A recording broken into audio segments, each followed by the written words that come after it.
Hello everyone, চলে এলাম আবারও নতুন একটা ব্লগ নিয়ে। আপনারা সবাই কেমন আছেন? আশা করছি অনেক ভালো আছেন।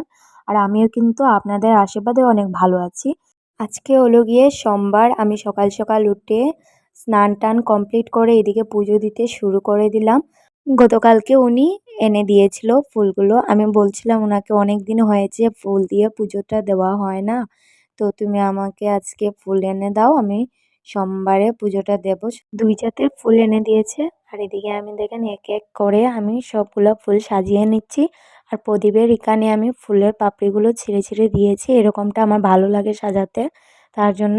আর এর আগে আমি দেখেন থালিটা সাজিয়ে নিয়েছি। আজকে পুজোটা দিচ্ছি সপরি আর ডালিম দিয়ে। এখানে সত্যি ফুলের কোনো অভাব নেই। টাকা দিলে অনেক সুন্দর সুন্দর ফুল পাওয়া যায়।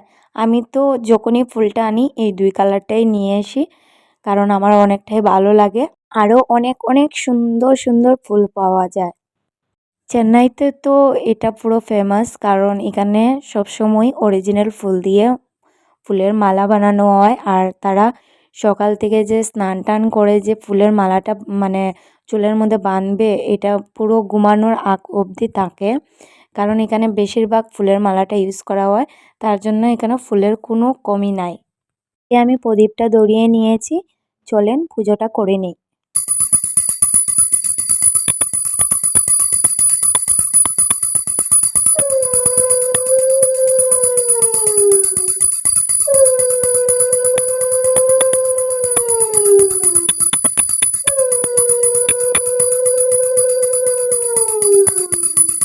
একটা কথা কি জানেন?